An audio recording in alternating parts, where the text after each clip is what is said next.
एक बार एक नौजवान और सर्वश्रेष्ठ धनुर्धर ने अपने राज्य में होने वाली सभी धनुर्धारी की प्रतियोगिताओं को जीत लिया।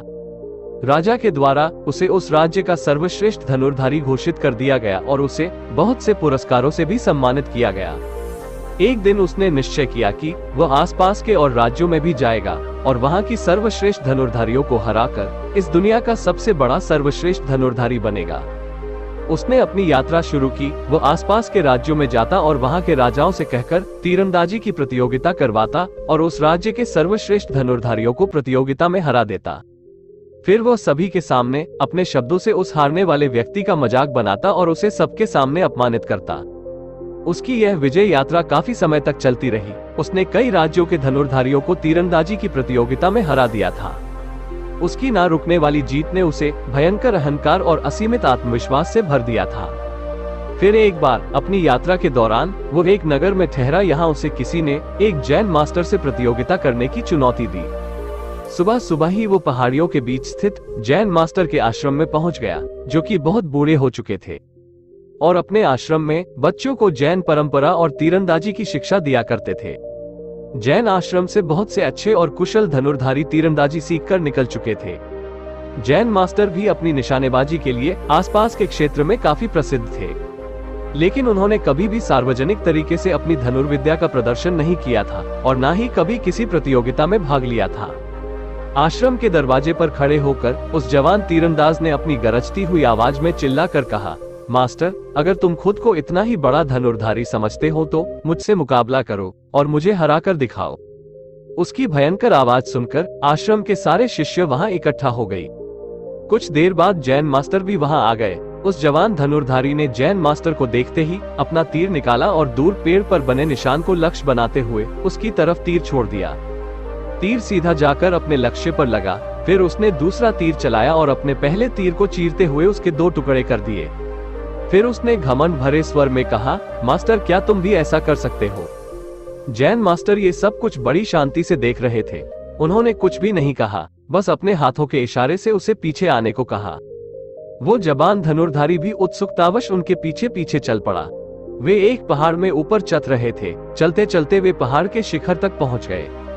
वहां एक बहुत बड़ी चट्टान थी और उसके नीचे एक बहुत बड़ी खाई।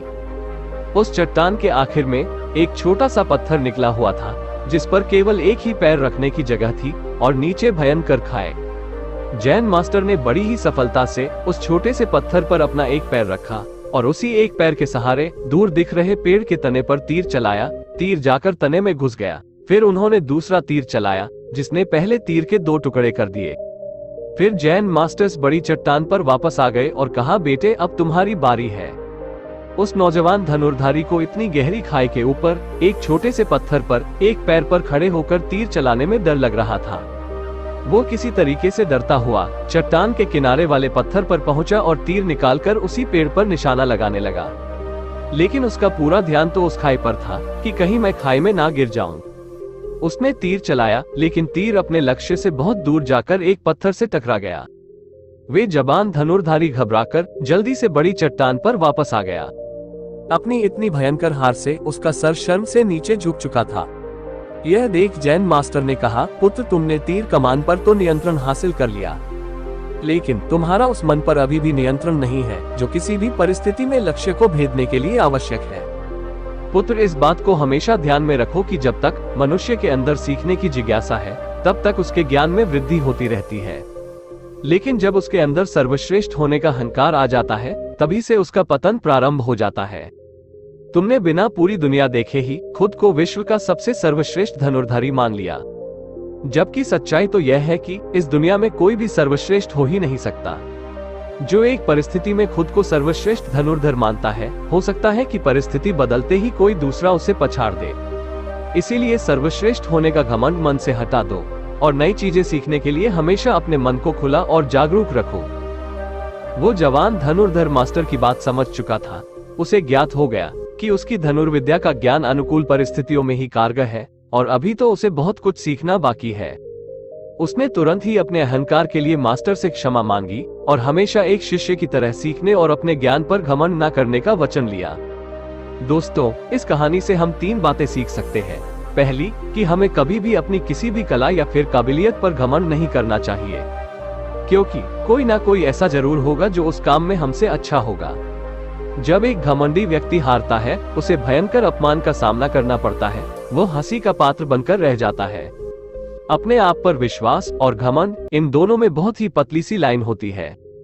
जब कोई इंसान यह कहे कि मैं भी यह कर सकता हूँ, तो वह आत्मविश्वास है, और जब कोई यह कहे कि सिर्फ मैं ही यह कर सकता हूँ, तो वह अहंकार है। दूसरी चीज, जब हम अपने ज्ञान से संतुष्ट होकर सीखना छोड़ देते हैं, तभी से हमारी प्रगति होनी बंद हो जाती है।